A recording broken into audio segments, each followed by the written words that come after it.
de consolo, lâmpadas acesas, catástrofes pessoais. Que não possa comover, que não sirva de consolo.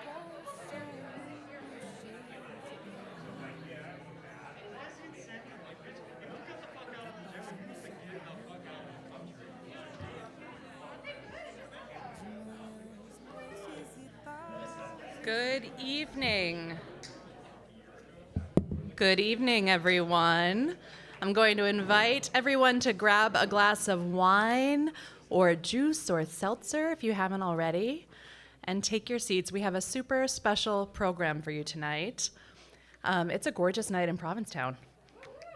And it's great to see all of you here this evening. Welcome to the continuation of our Friday night celebrations and this evening's Fellow Friday. Let's give our 2022-23 fellows a huge round of applause. My name is Sharon Poley, and I am the Executive Director of the Fine Arts Work Center. The Fine Arts Work Center is committed to supporting artistic freedom, nurturing creative connections, and making possible artistic achievements important to the larger culture. Tonight is so special. It's kind of that bittersweet time at the Work Center as we're coming toward the end of our fellowship. So tonight, we are turning over the keys to the Work Center spaces to our fellows. From now until April 7th, we will host a series of Friday evening gatherings featuring artist talks, gallery exhibitions, and creative culinary installations. And we thank you for being here tonight, and we hope you will join us in 2 weeks for our last event in the series. I want to give a special welcome to our Board of Trustees in attendance. I see Gavin Kennedy and Neil Minahan. Thank you both for joining us tonight. And I also want to recognize members of our Visual Arts Committee, Vicki Tomeko, Bert Yarborough, and Janice Redmond here with us, who do so much to make our work possible. And of course, our amazing Fox staff, including a beloved past staff member who's here, Gemma. Thank you for being here. Before we begin tonight's reading and artist talk, I'd like to invite all of us to raise a glass in honor of Visual Arts Fellow Sienny Lee, who has shared her work in the Hudson D. Walker Gallery. Exactly. Thank you, Jerome.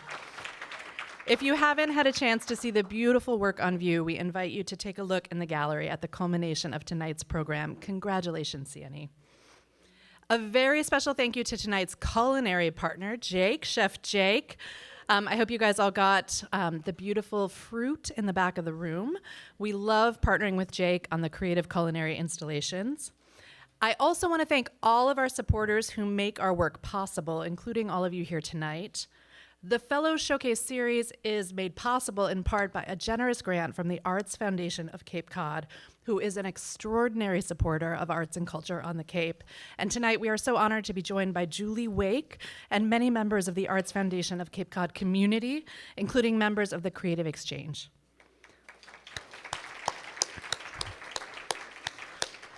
Finally, special thanks to East End Books, our local beloved independent bookseller who manages the on-site bookstore here at FOC.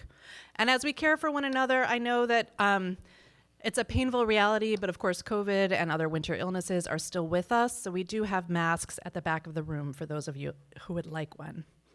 So now, without further ado, it is my absolute pleasure to introduce Christy Hughes, our 2022-23 Visual Arts Fellow, who will introduce tonight's first presenter. Thanks, everyone.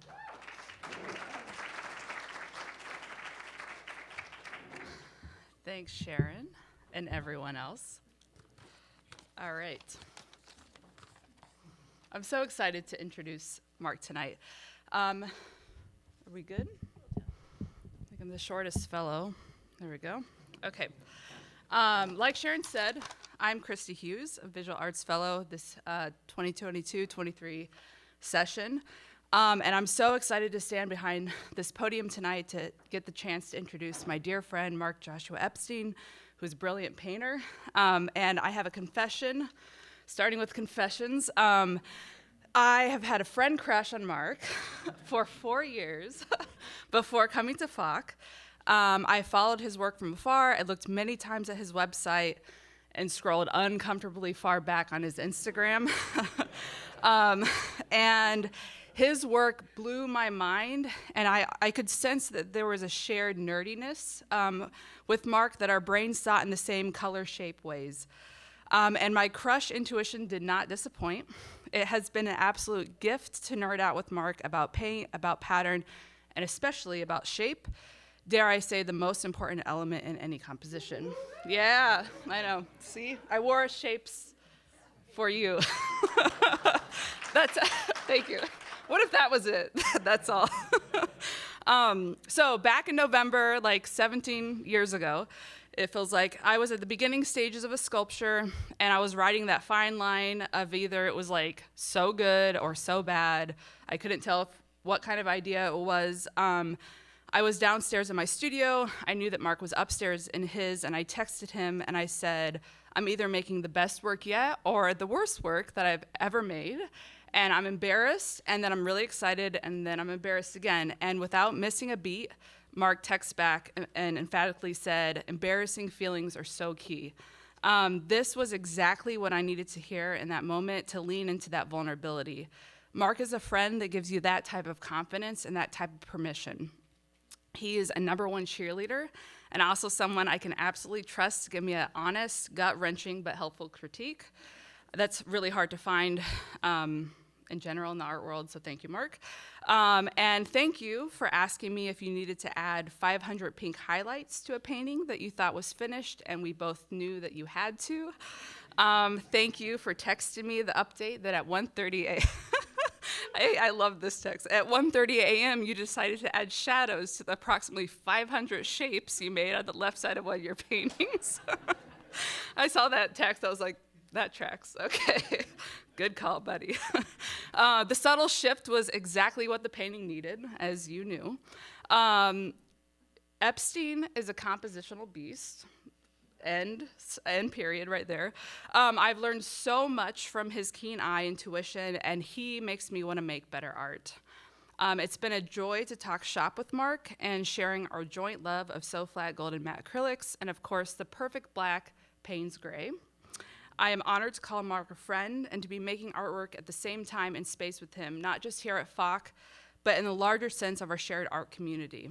And if my gushing has not sold you yet on how incredible this human is, and that you should all have friend crushes on Mark, then just wait, because I'm about to read his bio. And this bio is like a shortened version of the very long list of impressive accomplishments. He sent me like the short version for tonight, but here we go. Bio. Here, it starts now. Mark Joshua, that was not in the notes. Mark Joshua Epstein, he lives in Ann Arbor, Michigan. He received his MFA from Slade School of Fine Arts, University College in London. Solo shows include Asya Geisberg Gallery in New York, which was a dynamite show that I was so lucky to see. Ortega Gasset Projects, Skirt Space in Brooklyn, Ithaca College in Ithaca, New York. Group shows include TSA Gallery in Brooklyn, Arlington Art Center in Virginia, Des Moines Art Center in Iowa, Good Children Gallery in New Orleans, and Beverly's in New York. Epstein has participated in residencies at MacDowell, Millay, and Vermont Studio Center, amongst others. His work has appeared in Whitewall, New American Paintings, Art Maze Magazine, Dovetail, and Two Coats of Paint, et cetera, et cetera, et cetera. He is a boss. And this summer, he will be an Abbey Fellow at the British School in Rome. So, I know, real fancy. Please join me in welcoming my buddy, Mark Joshua Epstein, to the stage to share his work.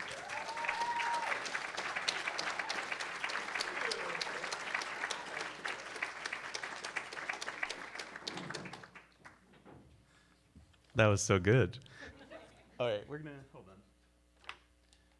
Do a little of this. Ooh, it makes me feel a little tall, Christy. Thank you. Okay, put my glasses on. Oh, hydration, hold on.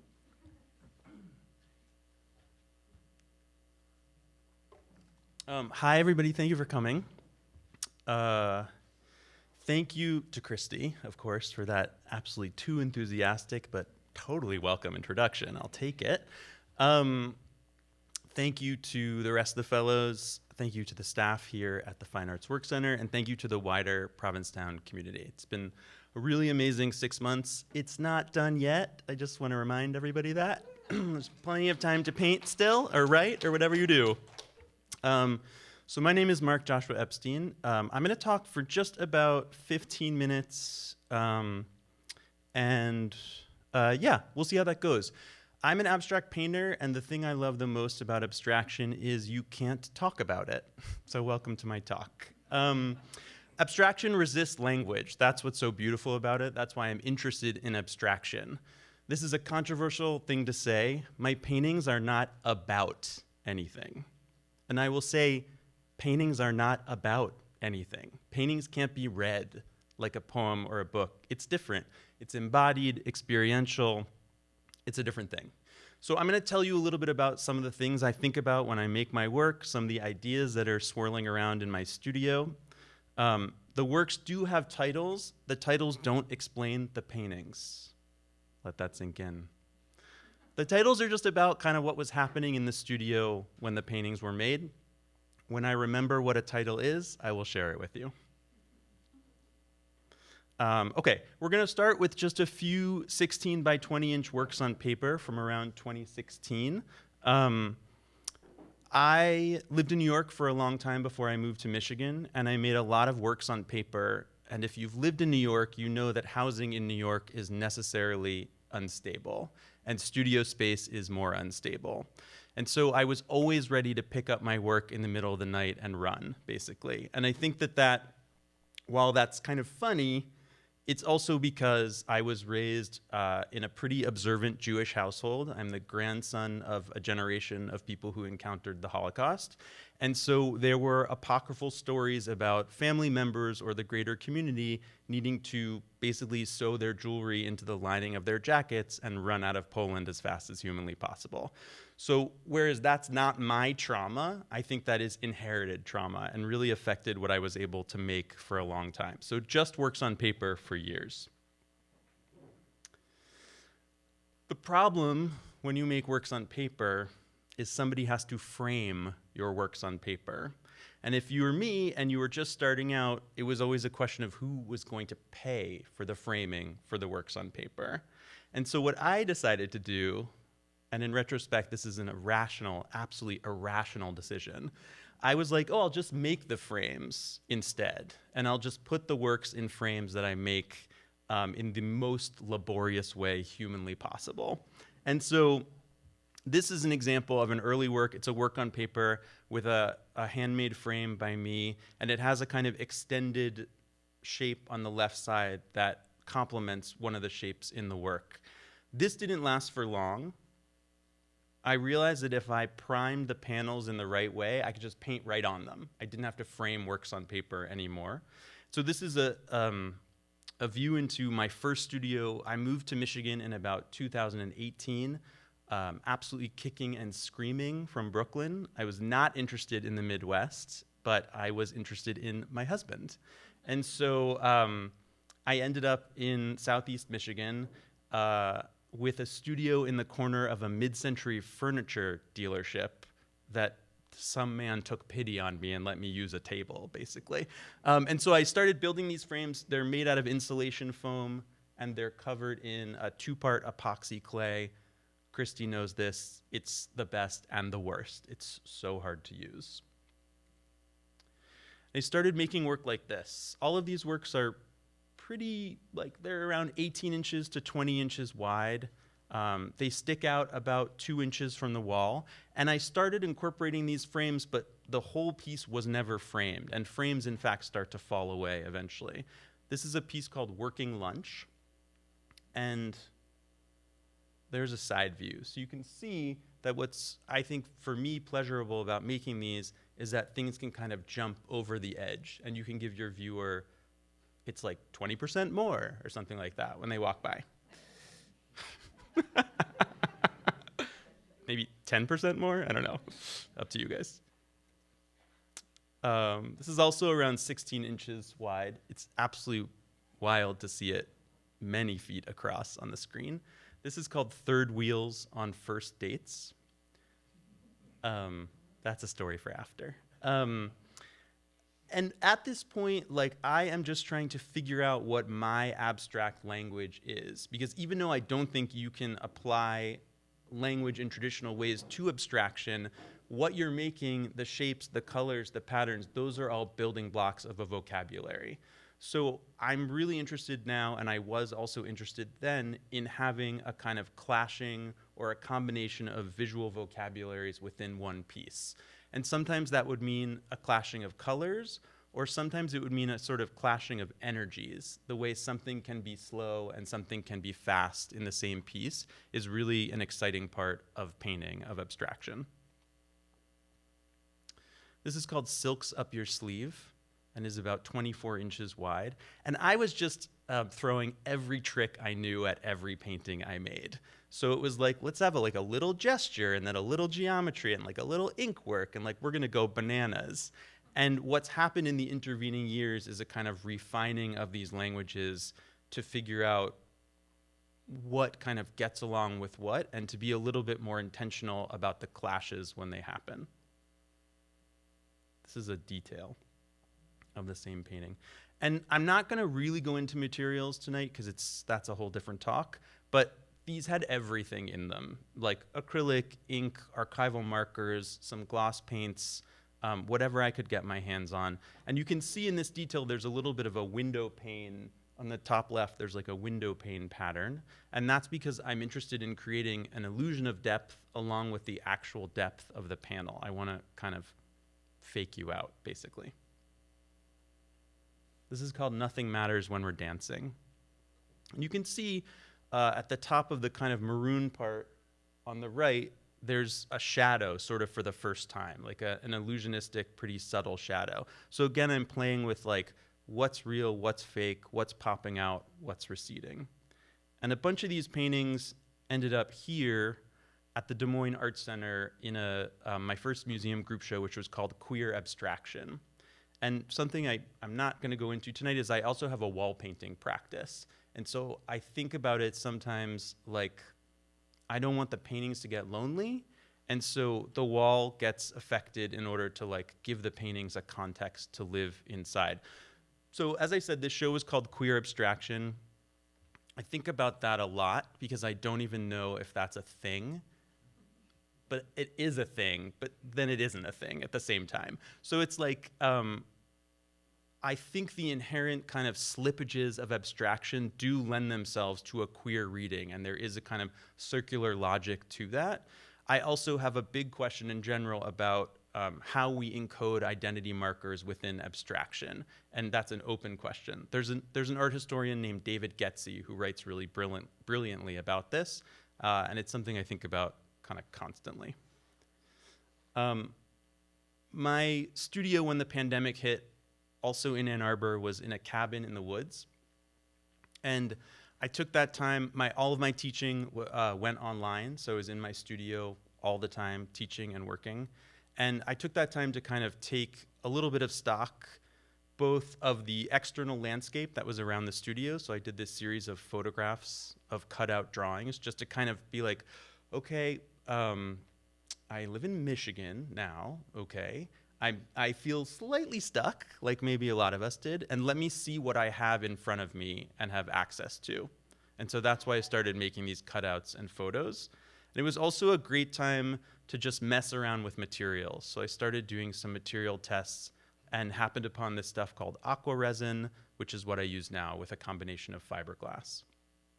This was also, it wasn't just a time of like external evaluation, it was a time of internal evaluation. And because all the deadlines that I had kind of went away. It's very scary at the time, but actually wonderful in retrospect. I thought about like, why am I making abstraction? And what is the kind of history that I'm trying to talk to? And what is the personal significance of these like exact shapes that I'm using in my work?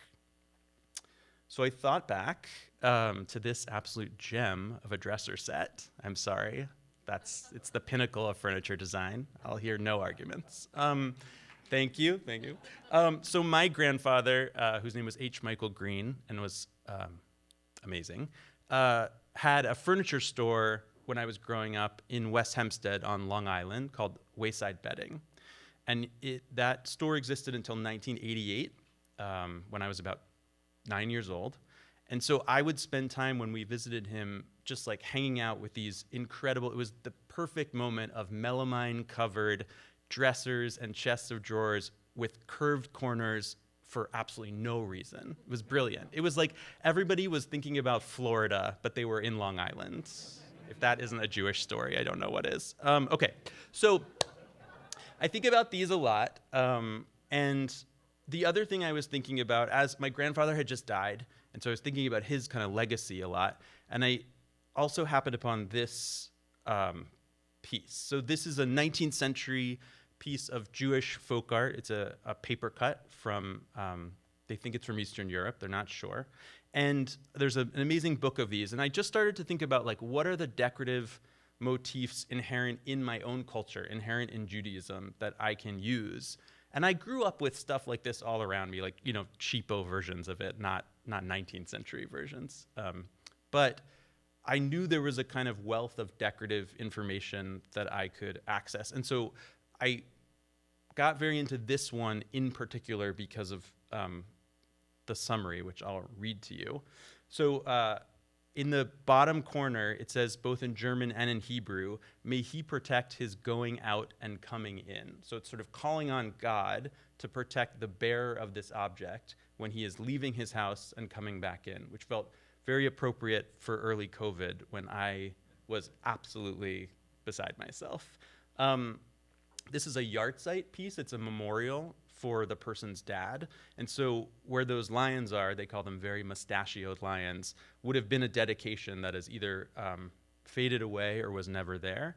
And then it says on the ark, I'll read it to you in Hebrew. It says, Al ela ani bochia, enai yorda mayim, which means, it's from Lamentations, and it means, for these things I weep, mine eyes runneth down with water.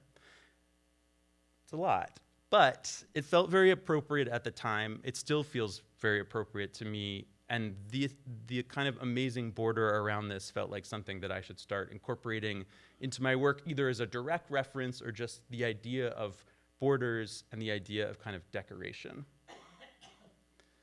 So I started to work a little bit bigger. This is 3 feet tall by 2.5 feet wide. It's called The Potential for Redemption in Every Moment. There it is installed, so you can sort of see the scale.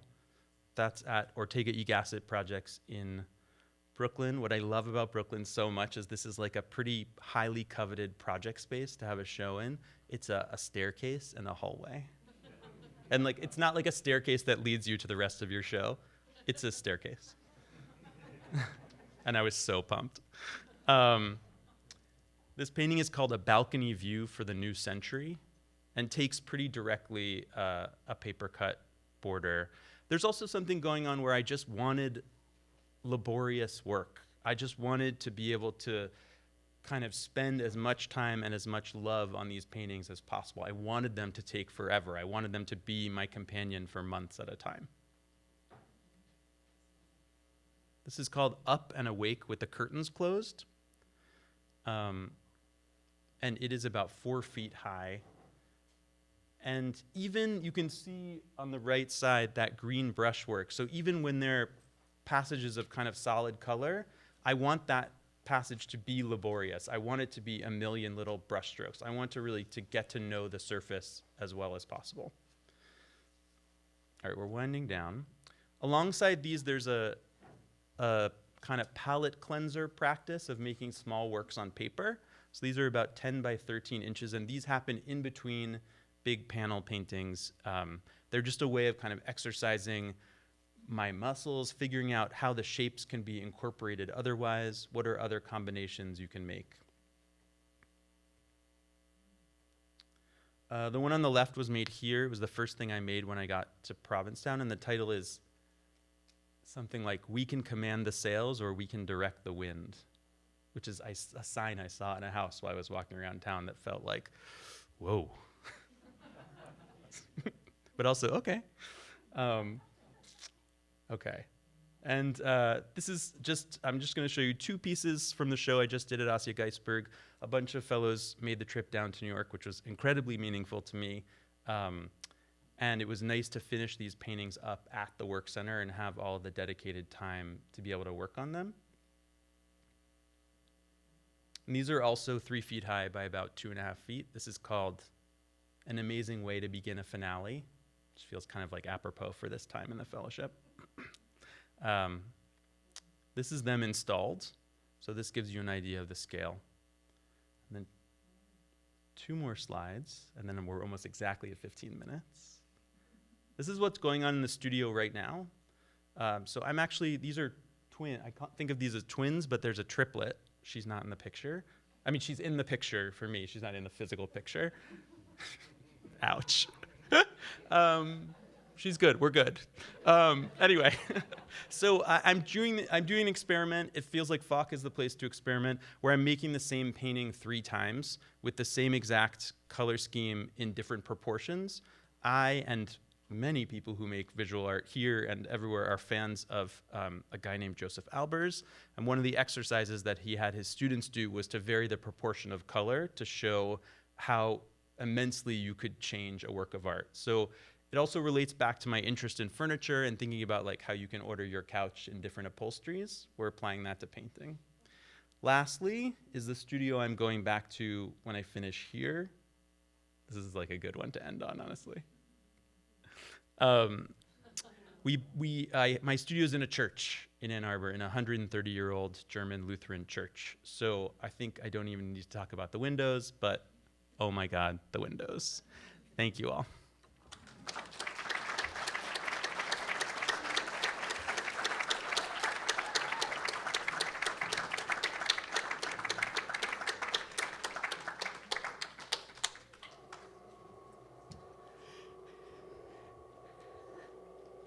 Mark, thank you for that awesome talk. I'm pretty sure that my mother still has that same dresser set in her house now, so thank you for reminding me why I love your work so much. Please join me in giving Mark a huge round of applause.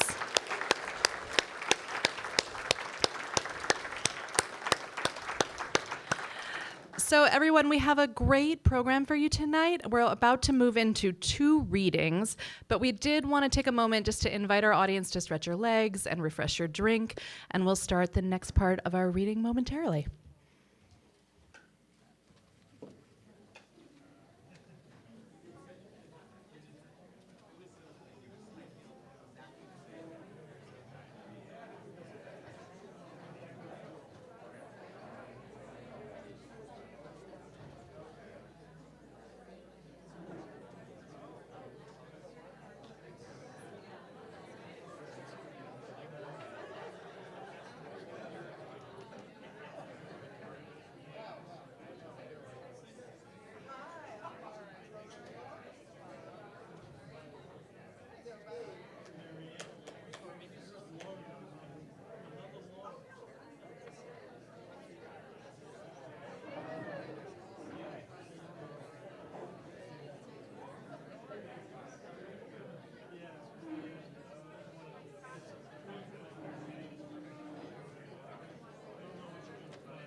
All right.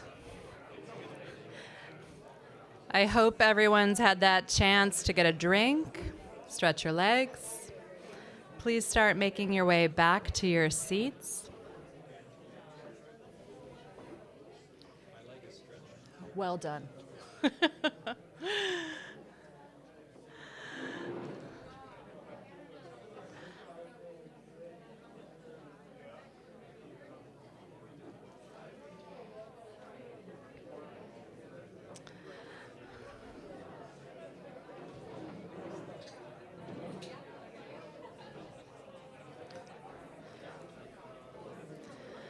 So now, I have the great pleasure of inviting to the stage one of our 2022-23 Writing Fellows, Kim Coleman Foote, who will be introducing her fellow reader this evening.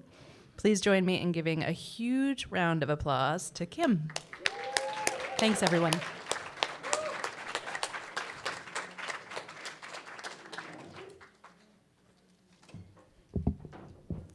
Good evening, everybody.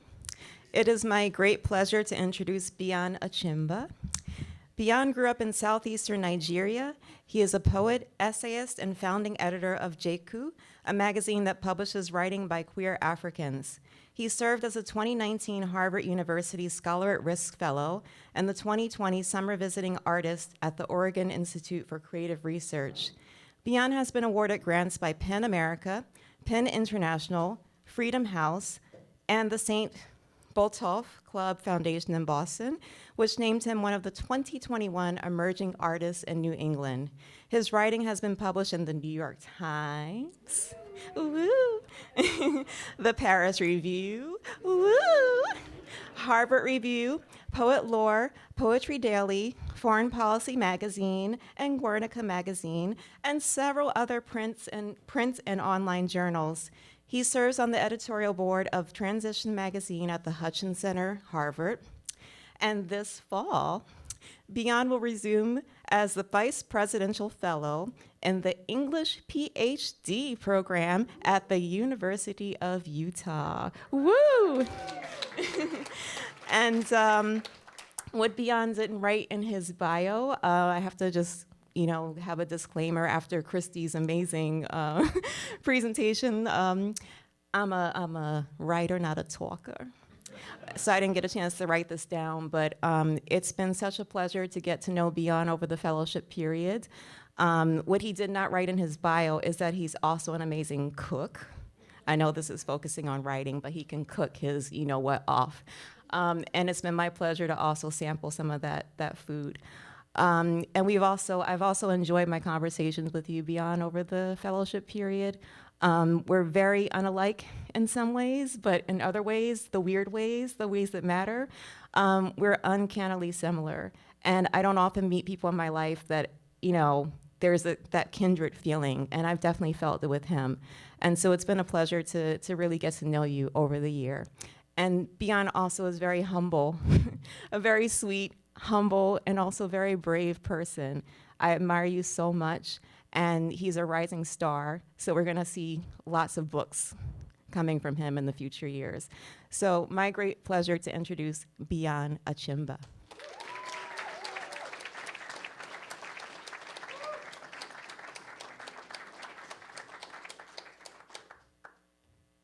Okay. Oh my God. Thank you so much, Kim. Thank you so much. I'm going to have to take some breath before I continue. Yeah, it's an absolute pleasure to be here with you all this evening, and also to share this beautiful spring day with you. This is the second time I will be in Provincetown. The first time was shortly after the pandemic, and my friend drove me here. It was around this time, I think April, the first week of April, yeah. So, and he told me about this fellowship and then suggested I apply. I said yes. And then, so a year later, when I got the phone call that had been accepted here, I was very thrilled. So told a lot of people about it. And they say, yeah, Provincetown is a place for poets and hoes. It's yeah. So and I'm so sorry, but I couldn't have imagined a better place for me. Yes. Yeah, so it is really an honor to have called this place home and still call it home for 6 months going, and all the wonderful people in this fellowship and the artists, the writers, and the administrators. It's so delightful to have your radiance rub off on me and my work, and also the people at the Provincetown Public Library. Thank you so much. So libraries are the places I feel really like happy and safe because of all the work I have to do there, whether reading or writing or just like existing in that space that is very protected and safe. So thank you for curating that little cathedral for me, and looking for all the books I come there to read. I'm going to read a few poems. It's hard to really know how to begin with poetry, but I'm going to just read a few work, the ones I've been working on before I came here, and a few from the current project I just finished. So, yeah, it's just been a hard week politically. I write a lot of political poems, and yeah, this season has been really weird and crazy in all the horrible ways. So I planned to share some clips here, but I suppose I have to just read the poems because I don't know where to begin here.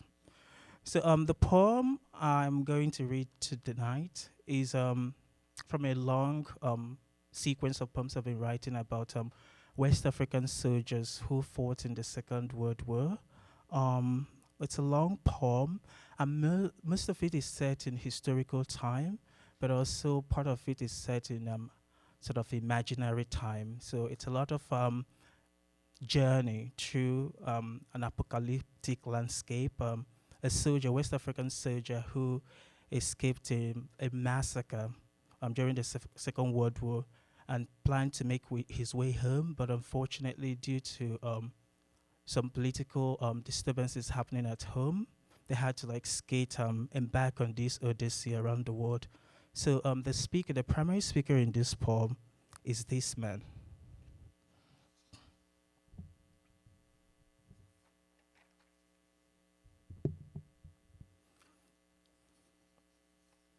The title is Post-Empire.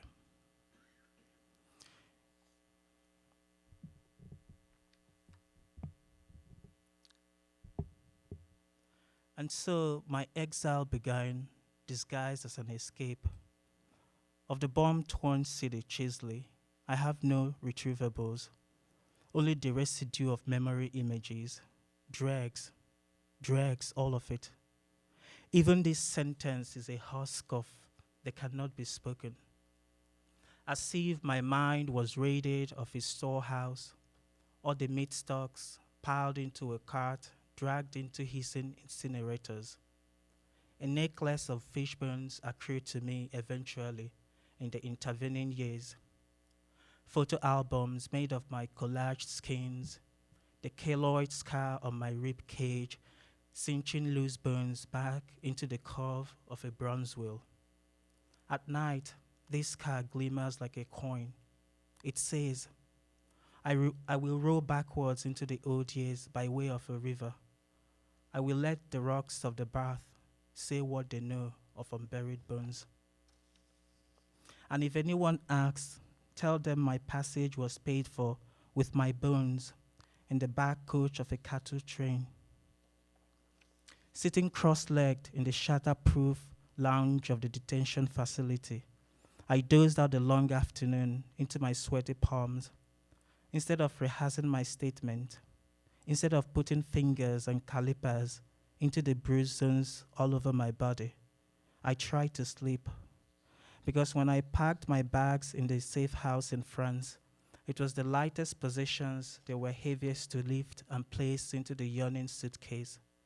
My childhood drawings of beetles and maps, the photographs of my mother and wife, letters handwritten in biro and graphite pens, my green government-issued passport, the artifact of my abnegation and non-being. Angry speech had eaten my palate out like a cold sore. I could not say goodbye inside that bus, crawling with soldiers and dregs of my pained life. Ah, the rattling and profound shame of that prolonged hour. The aeroplane wears its engine at the arrivals like a plover, the sound of wing splash against wing lash, tenor-like, terror-like. While we waited for the air traffic controller to wave us through the mask of industrial noise, I caught my old face in the blue reflection of the aeroplane window. Floundering cap. I averted my eyes. Knife tears and sunburned skin have made this journey an embodied experience indeed. Scabs rolled back like foils, flesh wounds, and then acres of wounded flesh. The aching luminescence of where my body's memories begin to open and close. It was on the tire-worn and cluttered tarmac, 30,000 feet away from the dissolving blue clouds, that my life finally began. Consider that I was already something blacked out or rotten in your mind's eye. Consider that for 2 years I waited in circles, if not in the morning, then at the cusp of evening, sometimes on the revolving edge of my unraveled mind, waiting for the daily ration of good news. My faith in anything was altogether altered, shaken. Even the door handle of my own life had broken off at the midriff, where loneliness and terror got into it. In the desert, we trekked kilometers of dunes to escape police raids at night.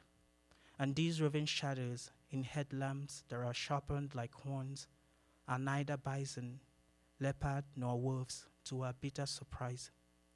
Years from now, someone would name this bone grind against limestone and thorn creepers a type of epoch. Someone will raise the flag of another wretched empire, and where the hull of our skeletons will be tracked, found, and tallied, there will be just the paper trail of chewed-up passports, no halls of black hair, no jawbones preserved in the sand. In the unpeopled salt mines, daffodils and tulips fry themselves in the heat.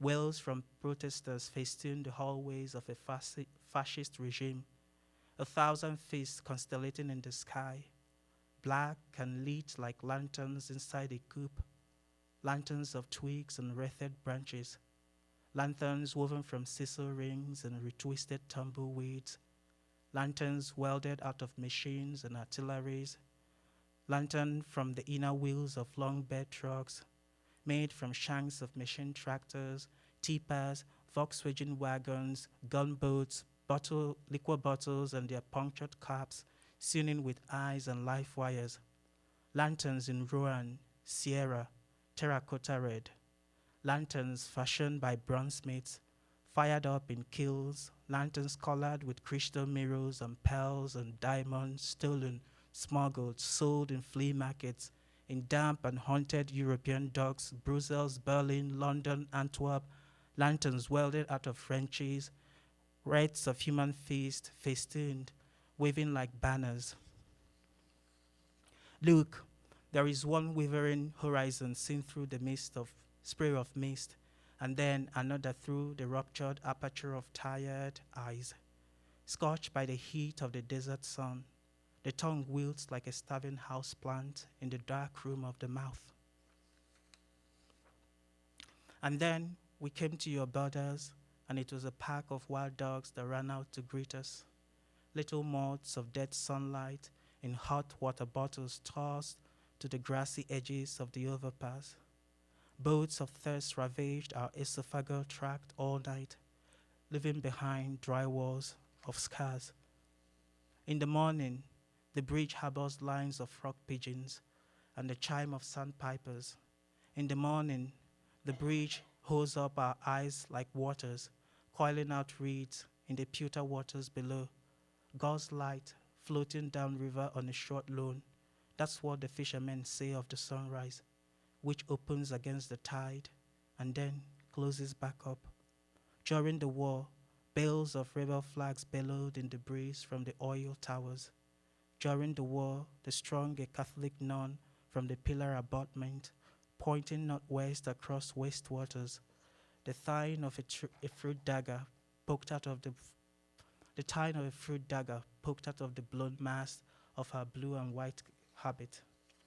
For years, there was only that exposed midriff of the coal mines, then the lilac-trimmed silence of the hills, then the birds, tiny soot-drenched robins in the kitchen rafters, moving in and out of their routine ode, then the myth that joy was anything more than an accidental crash of dry wings in the wet ossuary of the throat, then the belief that given the right circumstance, her old failures could coalesce someday into a full and brand new self. The bird, once rumored to eat timid children, had died multiple soft deaths on her dirty fingers. It happened that she was dangerous, even while afraid.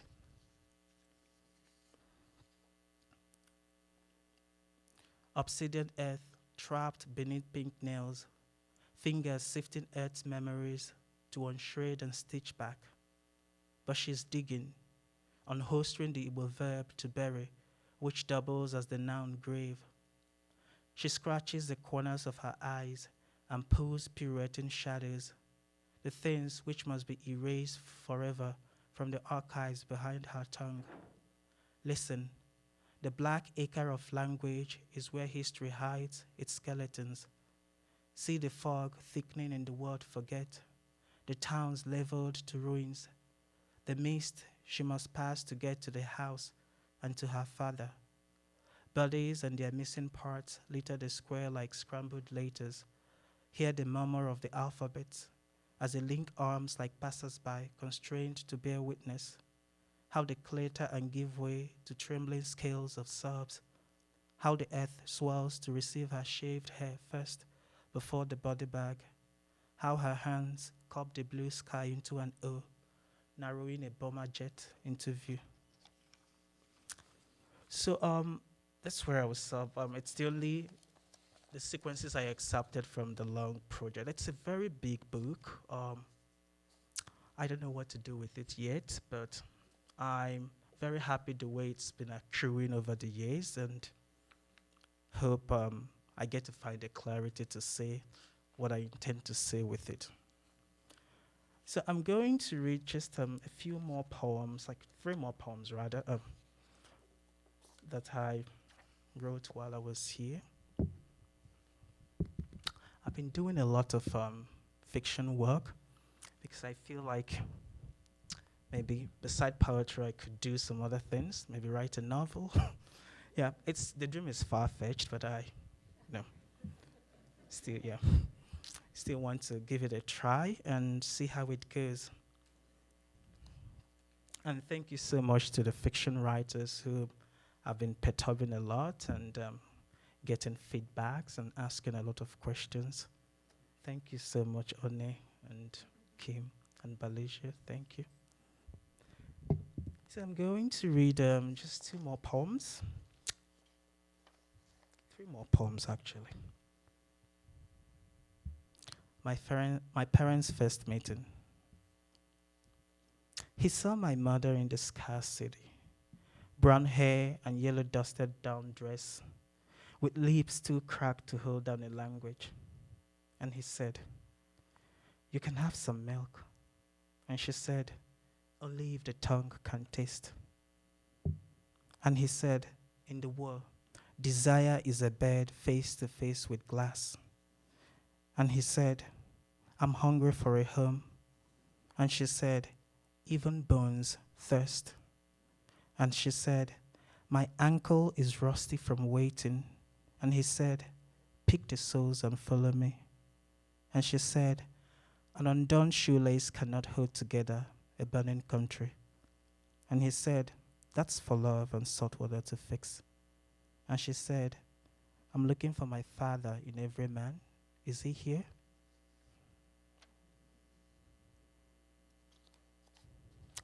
So this poem is, I read this for a poem for my friend's birthday. Um, it's Icarus. Just like exploring childhood. This friend is actually 80 years old. So it was quite ironical to torment him with the sort of vibrancy of youth, which has forever passed him by. Icarus. It's already summer wherever the pelicans have gone to winter. A sense of attrition cuts a black hole into the sky. What grammar, what word can anyone muster when trees whoosh at each other instead of wave and speak in their ancient vernacular of greens? Little boy riding the deck of a snowboat, light from the leafless firs is spreading across the frozen waters. Leave your plastic toys behind. Run head-on into the bedazzling current. There are no alligators turning along the breakwaters. Your father has disappeared into the lattice dream of a car radio. Little boy, trade these falling twigs for wings, your bicycle wheel for a fleet of horses. A mess of melted wax is called a fever dream. Swallows thrashing beside the coastline. That's childhood.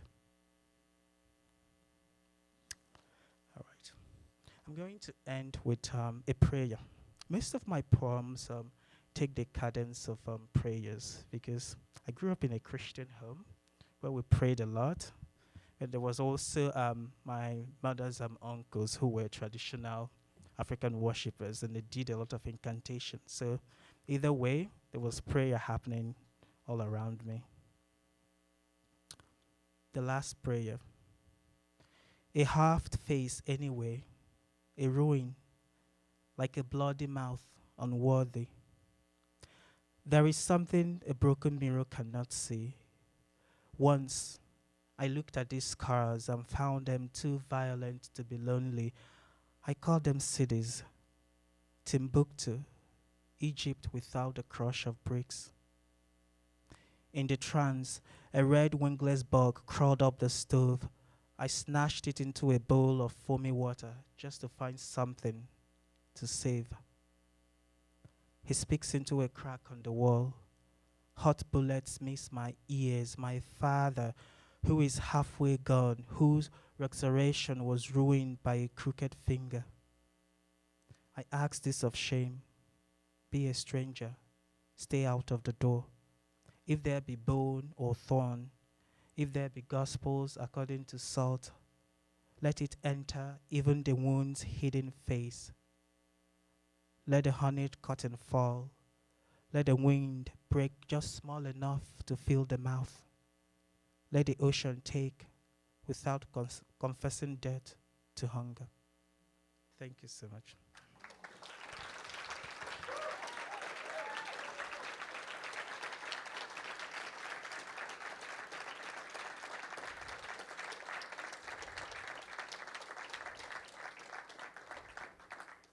Thank you so much. I'm going to just take a few minutes to let Kim prepare while I introduce.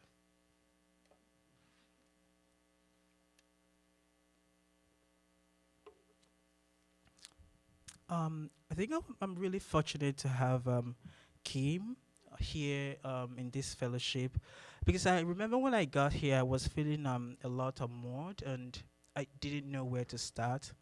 You know, it was very kind of overwhelming, the kind of work I wanted to do, and also the space and all the projects I had going on. So the first time I spoke to Kim, I think I spoke to her as though she was a paid therapist. So sorry for that. Yeah. And I remember her telling me to start the work, start wherever, and also gave me a kind of brief history of her own writing practice and how long and it has taken, and the tenacity that she needed to keep herself going. And somehow our writing has taken kind of similar tracks, because at some point Kim traveled back to Ghana to do a lot of research, And also, I traveled from West Africa to here to write and to study. And the fact that our work both sort of deals with history, but personal history and also collective history was really resonant for me. And to talk to her about the work I'm doing and like the courage to find time and space to do the work was really important. So thank you so much. And all the times I've visited her was with my food was just to bribe her for, yeah, for her little time and attention. Thank you so much. So Kim Coleman Foote was born and raised in New Jersey, where she started writing fiction at the age of 7-ish. She's the author of the forthcoming book, Coleman Hill, which will be published by the SJP literary imprint of Zando in September. Her writing has appeared most recently in the Best American Short Stories of 2022, Iron Horse Literary Review, and Echoton. Major writing honors include fellowships from the National Endowment for the Arts, New York Foundation for the Arts, Phillips Exeter Academy, Center for Fiction, Yaddo, MacDowell, and Hedgebrook. It's my esteemed honor to invite Kim to take the stage. Thank you so much.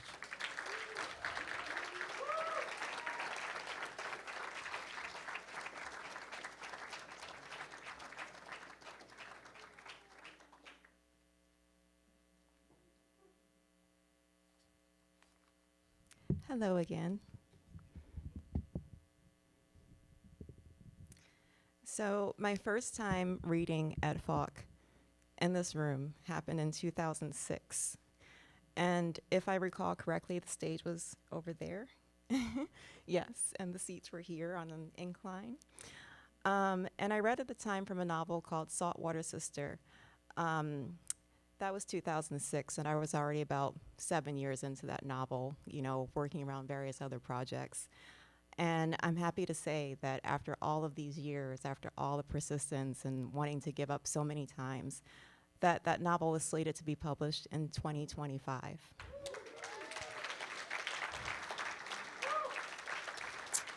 Thank you. I also wanted to come here as a fellow, and I think the first time I applied was in 2010. So it's taken me also a very long time to get here. I think I applied three times to get into Falk over that 10-year period, and I got in 2020. And I won't give the backstory, but I got in again because I reapplied to Falk the next year. And I'm so grateful that I finally made it here after so many years, that I didn't give up, that I continued to persist as I've done with, you know, just about everything in my life. Because it's been an amazing experience to have all this time to be able to devote to my writing practice. And also, this has been an amazing place to be in this stage of my life for various reasons. And for that, I want to thank the staff of Falk. I would name all of you, but it's almost all of you who've been super supportive during this period of my life in so many ways that even exceed far beyond my writing practice. I thank the trustees also for their support, and Falk staff bedfellows, Emerson, for allowing me to nerd out on music, which is another one of my many passions, and Kathy for just everything. I'm reading tonight from a book, Coleman Hill, which releases in September. Pre-orders in March. It is March, right? Soon, pre-orders are coming soon. And it's basically a book that I started probably around 2010. No, earlier than that, but basically the bulk in 2010. And it fictionalizes my family's life, coming up from the South during the Great Migration from Alabama and Florida, circa 1916 to New Jersey, which is where I grew up. And yes, so I'm reading tonight from a story called "'Tis the Season," which is set in 1954. The snow is a few inches thick when Bertha exits the A train at Nostrand Avenue. An hour earlier, when she left work in Williamsburg, it merely dusted the sidewalks like powdered sugar. In Bedford-Stuyvesant, It's already trampled into a gray vomit littered with liquor bottles, cigarette butts, and car soot. Nothing like the pristine white of Vauxhall, which brings her that horrible nostalgia. Bertha slips on the pavement, chiding herself for not bringing Roy's overshoes. Revelers rush around her, calling out New Year's greetings, though 1955 is still hours away. Women wear heels and sequined gowns despite the cold and wet, their men in crisp suits and shined shoes. Squinting through the snow, Bertha hopes that the line of people on the sidewalk 2 blocks ahead is for some restaurant or lounge and not the Western Union. The Negro Salvation Army Santa on the next corner, skin dark as Bertha's, makes her chuckle. She first laid eyes on a sable Santa when she moved to Brooklyn 8 years ago, and they continue to amuse her. Her Brooklyn children prefer them to the white one they saw at Macy's at Christmas. Carl, 7, and Benny, 4, called him a snowman, while the baby cried in fright. Just thinking of the children brings a sting to Bertha's eyes, the sting she does her best to suppress each weekday, 8 to 6, throughout her subway commute and the soul-numbing shift at the canning factory. She feels the urge to turn around and go to the apartment, just a few minutes walk back up Nostrand, and bring the children out with her, but Roy would gripe about her smothering them, his main complaint about her. And by the time she has them dressed, the Western Union would be almost closed anyway. The Santa rings a bell, calling out for donations. Bertha digs into her pocketbook, prepared to drop in a few pennies, when he pulls down his beard. "And how do you do this cold, cold evening, Mrs. Jeffers?" Bertha is surprised to see Lemuel, who owns a store across the street with his wife, Nell. Her chest clenches as always when folks presume she's Mrs. Roy Jeffers. Also because she's been avoiding Lemuel and Nell's store for more than a week. "Nell was just saying the other day, 'Now, Lem, where did Bertha run off to? We were about to ask somebody where you live so we could see if you were doing poorly or whatnot.'" She fumbles for words, heat spreading across her cheeks. "Well, you must feel better. You're looking fine like springtime," he says, winking. Her face gets hotter. After so many years, she still isn't used to the flirting. Bedford-Stuyvesant, unlike Vauxhall and its environs, is teeming with Negroes, and many of the West Indian women resemble Bertha and her kinfolk, with their glowing brown skin, round cheeks and noses, the waist wide and high. The first few times Bertha turned West Indian men's heads in the neighborhood, she thought a button must have popped off her dress, exposing her brassiere, or that a pigeon had shat on her shoulder. Much of what those smiling men said was lost on her with their lilting accents, but she understood, with awe, that they were admiring her. "Not going home straight tonight? Not going straight home tonight, Mrs. Jeffers?" "No," she mumbles, eyeing that line down the street. Lemuel follows her gaze. "Sending a greeting to your mother and children?" Bertha grimaces and nods. Nothing ever goes to her mother, but Lemuel doesn't know that, nor does he need to. He points. "Everybody and their grandmother, too." Bertha sucks her teeth long and hard, a mannerism borrowed from her West Indian neighbors. She promised Roy she'd get home in time to serve dinner, and she can't bear the thought of being away from the children longer. But it's her last chance to buy a telegram before Sunday. "And would that be a special delivery to Antigua? Or is it Barbuda?" "Now, Lemuel, you know. What you said? Nevis, is it?" It's too cold out for his running joke, the long list he could go through. Growing up, Bertha never knew there were so many islands, so many countries, with people who looked like her, even nurses and doctors and lawyers. Some of her West Indian neighbors have assumed she left her children, her other children, on one of those islands with her mother. Same as us, they add. But how anybody can mistake her Alabama accent for West Indian is beyond her. She decided long ago to let them think those things, though. Considering the lengthy immigration papers they've completed, along with the costly boat travel and the waiting in limbo at Ellis Island, their faces would shadow with resentment to learn that seeing her children requires a few dollars for 2 trains and the bus. A trip of a meager 20 miles, and one she hasn't taken for a decade. If she were her husband Jebby's sister Verna, who spins tales aplenty, Bertha would have adopted herself an island home and a new mother too, but she isn't good at keeping lies straight. What she started telling folks were generics and half-truths. Her other children live far away and are being raised by her mother and mother-in-law, who folks presume to be Roy's mother. And that stylish couple who visits the children for summer day trips, Bertha's sister Nell and her beau Cleveland and the Vauxhall children, those are Roy's friends. Lemuel notices Bertha rubbing her hands, which are freezing despite the mittens. He clutches the bell to his chest in mock horror. Tell you what, Mrs. Jeffers, I'll hold a place in line for you. Nell should be just about to close, but why don't you go over there and warm those bones? Bertha's throat tightens, thinking about seeing Nell again. But you got a job to do, Lemuel. He protests back. He's filling in for a friend who should be grateful he's collected any money in that weather. Lemuel removes the donation bucket from its holder and points Bertha across the street. As Bertha feels the first hint of wetness in her shoes, she looks over at the storefront. Its cozy orange glow calls to her as strongly as her apartment did moments before, but Bertha's dread of spending time with Nell rises. Glancing back at the Western Union line, the customers shivering and stamping their feet, Bertha tells herself she should go wait it out alongside them. But she so detests the cold.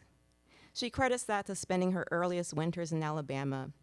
Her Jersey-born siblings used to snicker whenever she pulled out her wool coat in September. The urge to go straight to her apartment comes over her again, but she reminds herself of the promise she made. That Christmas is the first since Bertha fled New Jersey that she hasn't bought gifts for her Vauxhall children. The holiday fell on Saturday, just after payday, but Bertha and Roy had nearly exhausted their earnings the previous week on medicine for the baby, who'd caught pneumonia. They could barely afford a decent Christmas dinner. Bertha moped around the apartment all weekend, then broke down Sunday night in bed saying, "I ain't a good mother." Roy grunted, mumbling about baby Jackie sandwiched between them, and the boys squeezed into the couch across the room.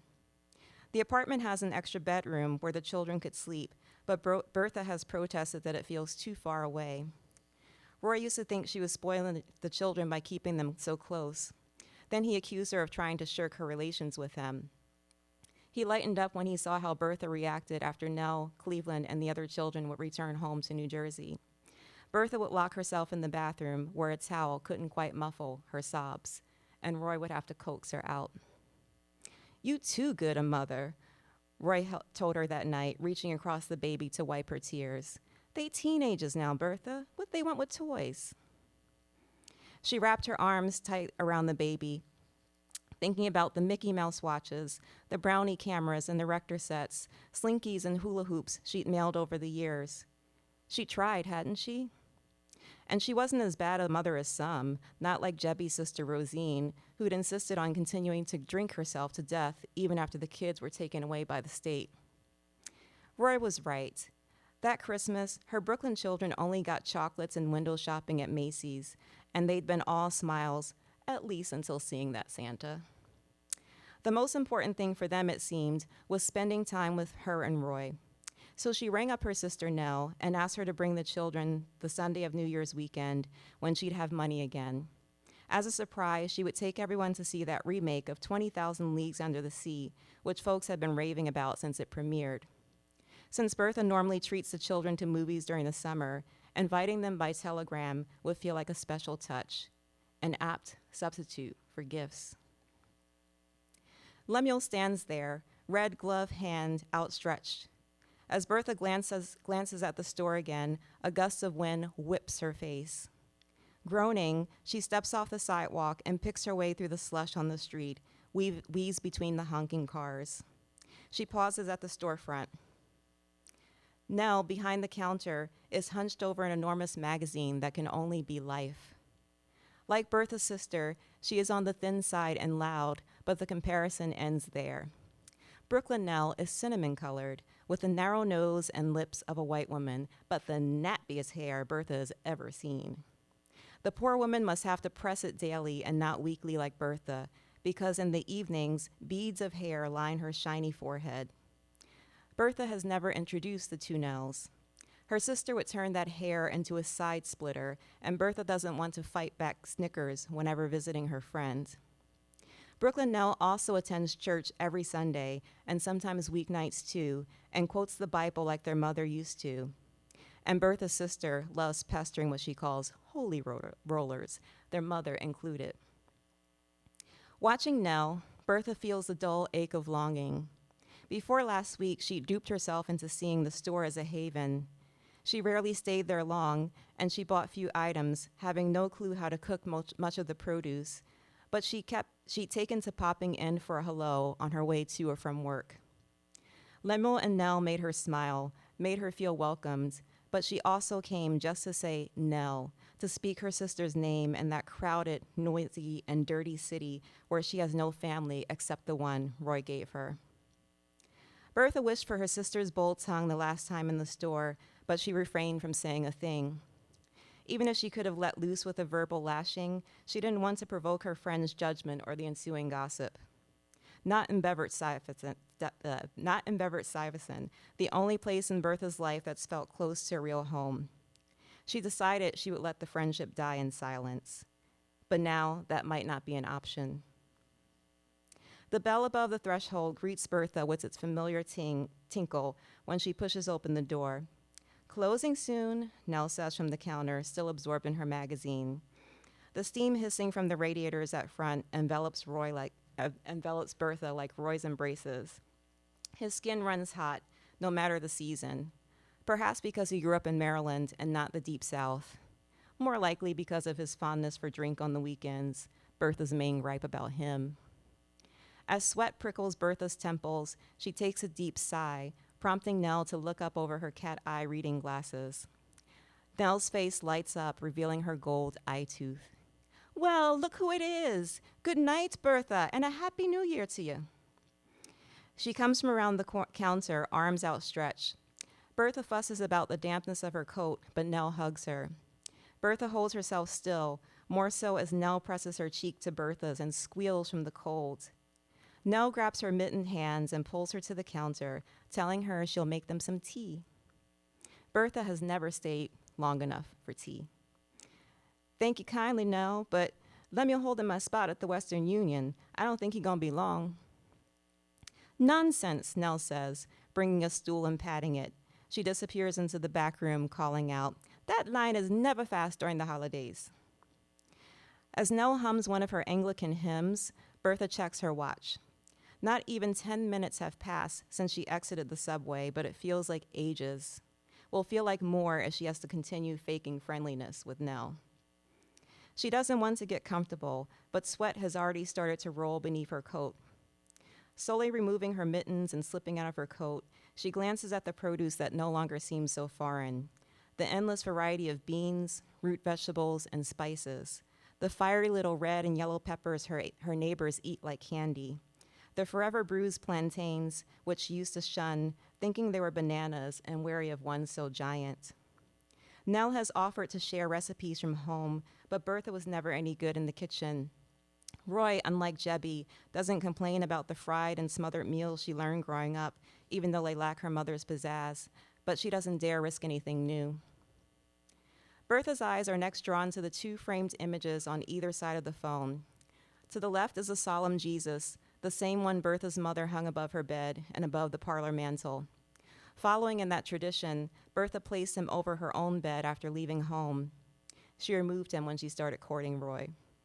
To the right is the latest school photograph of Nell and Lemuel's youngest daughter, Claire, who rests her hand atop a podium piled with books. A tiny crucifix like Nell's glitters at her throat. Claire, Nell and Lemuel's darling.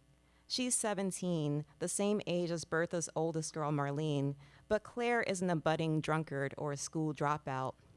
Next year, Claire is destined to finish high school, secondary school, as Nell calls it, and go on to college, following in the footsteps of her 6 perfect siblings. 2 of them, Nell loves to brag, have studied at esteemed schools in England, one called Cambridge, and another that makes Bertha think of men's shoes. Whenever mentioning another graduation, another top score on an exam, Nell can't resist saying it's because God has blessed her children. And of course, because they know how to work hard, unlike some of these shiftless American Negroes. When Nell notices Bertha bristling at that, she'll be quick to add, "Oh, not you, no, no, no. You're not like them. You have a strong work ethic. I can set my watch by your comings and goings." Bertha doesn't know what them Nell is referring to. Most of the colored folks she knows who were born in America work hard, as did the many generations before them during slavery times. And where has it gotten them? But Bertha has never challenged Nell's opinion, no matter how much it burns her up, and efforts remain to maintain harmony in their friendship. Nor has Bertha pointed out what she feels is glaringly obvious. Nell's family's success is due to much more than hard work. If God has blessed them with something, it's a larger leg up in life and far more education than he's seen fit to bless the average American Negro with. Firstly, Nell says slavery ended in her country for her grandparents' parents long before it did in America. Nell and her mother both went to college and became teachers. Nell's mother, who raised her children, lorded over them with the expectation that they go far in school. In Nell's country, when the children do well in school, they can qualify for free tuition to the best local high schools and to those fancy colleges as well. On top of that, Nell and Lemuel's savings, which they built from the good jobs they had back home, allowed them to come to America and open the store, and their dollars have stretched further when sending them back home. Bertha's mother is a domestic who made it to the 8th grade. Bertha didn't even hear about college until Verna claimed she attended one. From the way Bertha liked to read and dance and cook elaborate meals, Bertha used to imagine college as an extended home economics class. It wasn't until meeting Nell that she realized it's where people train to become doctors and lawyers and engineers, jobs that pay more money than Bertha will see in her lifetime. Her sister Pearlie and brother Wesley finished high school and were certainly smart enough for college, but who had money for that? At least, though, with their education and with Pearlie's talent for arithmetic and Wesley's first-class postal job, their children have started from a better foundation than their parents did. Bertha can't say the same for her own. She had to find work at 14, which helped keep Pearlie and Wesley in school. But even still, Bertha was never one for the 3 R's. She'd preferred her sewing classes and imagined becoming a seamstress, even though, like her mother, she couldn't coordinate her stitches. Her job at the button factory was the closest she'd get to that dream. As a result, she urged her Vauxhall children to take more interest in the 3 R's, but her words fell on mostly deaf ears after she departed. And their grandmother, Celia Coleman, has lorded over them with her fists, expecting them to just find a job someday, any old job, as long as it pays them enough to leave her ugly little house. Bertha's children, Spencer and Marlene, have already quit school. Spencer, ironically, because he saw more value in making money as a working man, a landscaper. Fred, who enjoys school, aspires to someday drive a truck, just a step up from what Jebby does. Nancy, who also likes to study, is considering factory jobs when she really wishes to be a secretary or telephone operator. Her response, when Bertha encouraged her to do what she wanted, was, "It's good enough for you and the aunts." She added with a shrug, "The girls who get the jobs I want is way lighter than me anyhow." Bertha grimaces at that latest photograph of Claire, perfect Claire, thinking how even color won't stop her. Claire has inherited Lemuel's darker complexion, like most of Nell and Lemuel's children, none of whom makes a living from manual labor, the hard work that pays pennies. When Nell returns with 2 steaming teacups, Bertha is taking in the life cover. It's another Norman Rockwell, a family at the dinner table, everyone looking eager as the mother sets down a large turkey. Bertha twists her watch as she imagines Roy waiting for her that moment at their bare kitchen table with the children, their little stomachs rumbling. Then she pictures the house on Waldorf in Vauxhall. Celia Coleman and her evil-eyed self, hand on her hip, a bony chicken on the table, and the children looking scared to touch it. Bertha stares into her teacup, blinking, trying to quell her tears. She hates crying in public, hates the attacks that intensified when she gave up Gary, her last child by Jebby. The baby blues, Roy calls it. It used to happen only in the few weeks after giving birth, but almost a year has passed since baby Jackie was born, and it persists. Bertha pushes the magazine away and searches her purse for a handkerchief, but Nell has already produced one, a canary-colored square with a crucifix embossed in the corner. Bertha folds it, tucking the crucifix out of sight, then wipes her face, working her jaw. Thinking about the ones you left behind? She stiffens, then nods, holding her breath in hopes that it'll stop the tears. Why don't you call your mother and children tomorrow? Make sure they got your telegram. I'm sure they'll be glad to hear your voice. Bertha laughs bitterly. Nell is one of few who is convinced about Bertha's Southern origins, but beyond that, she knows so little of the facts. Whenever asking after Bertha's mother's health, Bertha says, "She fine," though she hasn't seen or heard from her since leaving Vauxhall years ago. Her mother has probably tried to forget her entire existence too, never mind her voice.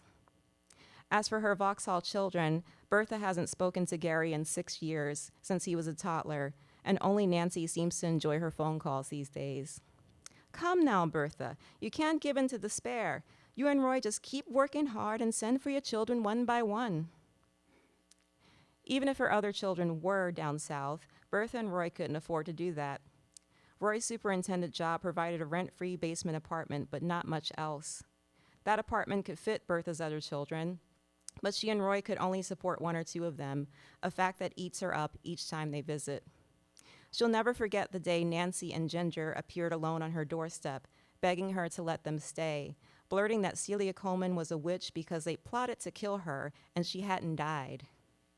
Roy, sickened, declared they would keep the girls, but how could Bertha take them and leave the rest? Bertha dabs at the tears that keep coming, flinching when Nell touches her shoulder. Yes, dear, I know it's hard, and these holidays don't make it any better, do they, with our loved ones being so far away? Guilt creeps over Bertha. The doorbell tinkles. A short, bald-headed man who Bertha recognizes from down the street enters, wishing them a Happy New Year and asking for matches for his cigar. Bertha, disappointed that it's not Lemuel and ashamed of her tears, turns away. Nell grabs a pack of matches from behind the counter and tells Bertha softly, "The Lord has a plan for everything. You just keep calling on him and he'll make a way." Bertha frowns at the picture of Jesus, wishing she could tell Nell she gave up on him long ago, but she's too much her mother's child, polite and accommodating, in public at least. Just like the last time Bertha saw Nell, when she stopped by for her usual flour and sugar and found her drinking tea with Louise from 3 flights up. Bertha had an intense disliking for Louise, and not only because she was a neighborhood gossip. Louise reminded her of Celia Coleman with her high yellow complexion, petite frame, and long silky hair, which she wore in a braid coiled around her head. Louise was rude to Bertha to boot, never speaking to her or looking directly at her, and sneering on those rare occasions when she did. That day, Louise leaned over the counter toward Nell and whispered loud enough for the whole store to hear, "Did you hear about Mr. Grady's daughter?" Bertha noticed the other customers cocking their heads. Nell's hand flew to her crucifix. "The eldest Victoria? Did he find her?" "He did indeed, in Boston." "Boston!" Nell shrieked, covering her mouth and glancing at the customers who busied themselves examining produce. Bertha approached the counter where she'd parked the baby carriage. Carl and Benny clung to her coat, sucking their thumbs. Nell started ringing her up, but paused to speak to Louise. "Good heavens, what was she doing in Boston?" "The girl run off with a fellow school teacher, a Trini man, and that wasn't the worst part of it, you know." She sipped her tea, pinky high in the air. "She was found to be carrying the man's child." Nell's eyes widened, and Bertha felt a stabbing in her chest. Her children suddenly seemed like weights dragging her down, even little Jackie, who looked like a giant starfish in her bulky yellow snowsuit. "After all her parents did to bring her here," Louise said, "and she shamed the family name? You know your daddy don't like Trinidadians, so why you go defying him like that?" Nell shook her head and glanced between Louise and Bertha, who wanted to hide beneath the counter. "My word, what is this world coming to?" "The end of days, I tell ya," Louise said. "Nothing but sinning and bastards everywhere." "What's a bastard, Ma?" Carl was staring up at them, tongue poking through the hole his front teeth had recently occupied. Louise shot Bertha one of her snide looks, as if Bertha should have tamed him, or as she knew the truth about Bertha's children. Nell, looking mortified, handed Carl a huge round lollipop from the candy jar. He squealed and clapped his mittened hands. Once he had the wrapper off and was licking the lollipop, his question seemed forgotten, but Bertha was sweating. She wanted to rush the children out of there, but it would have been too obvious since she hadn't yet paid. She dropped her money onto the counter and pushed it toward the register so Nell wouldn't see the shaking in her hands. One of the other customers loaded her vegetables and cans onto the counter, saying, "The father knew Victoria's character. I went to school with her back in St. Vincent, and she was a loose one even then. Did you hear her father is sending her back for the baby to come?" Nell grimaced. "And miss a chance on getting papers here?" "One less bastard in this godforsaken city," Louise said, turning her back to Bertha. Nell tapped her teacup against Louise's, and thank God for that. I will stop there.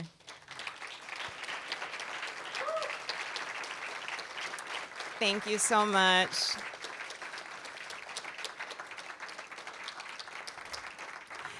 And if you want to know how the story concludes, please pre-order my book later this month or buy the copy in September. Thank you.